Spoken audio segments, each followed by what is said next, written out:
Have you ever heard of the attachment theory? You know, the one about the 4 attachment styles that we go by when creating bonds with people. Well, I kind of came up with my own theory, applied to our relationship, not with people, but food. These are just my personal observations, from paying close attention to how people act around food. So please don't take them as professional advice. If you currently feel like you are struggling with food, there's a ton of amazing experts, better equipped and skilled to help you. So please don't hesitate to reach out to them.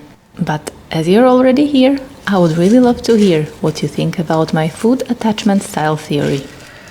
First of all, the securely attached person. That's the one who eats whatever they want, whenever they want, and it tends to naturally align with eating when they're hungry and stopping when full. They think of food simply as food, and it usually doesn't serve them as a tool for emotional regulation. After a couple of years of hard work, challenging myself and soul-searching, I think I can confidently say that I'm finally one of them. I call the second attachment style avoidant, and that's the attachment style to food that I used to have before. Food used to be highly emotionally charged for me, and I would turn to it whenever life would feel challenging. Actually, I should probably say I turned away from it whenever life turned challenging. When I felt sad, angry, frustrated, disappointed, and surprisingly even very happy, the best course of action always seemed to be avoiding food. I always found it pretty difficult to explain this to someone who hasn't been through the same thing, but let me try anyhow. Imagine life sucks at the moment.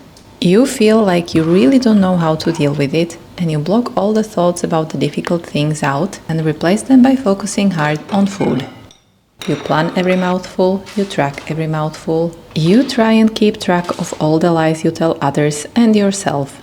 Food occupies the entire mental space you have available. None left for the life's difficult things. Short term, an amazing surviving skill and coping mechanism. Long term, it gets a 0 out of 10 from me, and a don't recommend. I'm not going to talk as much about the last attachment style, which is the addictive one. It's for the simple reason that I don't have personal experience with it, but I do see it all the time. It's simply the perfect opposite of the previous one, where people use food again as a tool for emotional regulation, but on the opposite side of the spectrum, where they use excessive amounts of food to numb out uncomfortable emotions. From what I learned from other people's stories, those attached in the avoidant or the addictive way usually have one thing in common. Somewhere along the way, they were let down, left to deal with situations and emotions they were not ready for, things that they didn't yet have a set of healthy coping skills for. And so, somehow, they ended up turning to food. If you're one of these people, I just want to tell you that I think you did amazingly well. You found a way to move forward and survive. So please, don't be angry with yourself. I promise that whenever you are ready and put in the work, creating a secure kind of attachment with food is absolutely possible. And honestly, really life-changing. Thanks for watching and see you soon.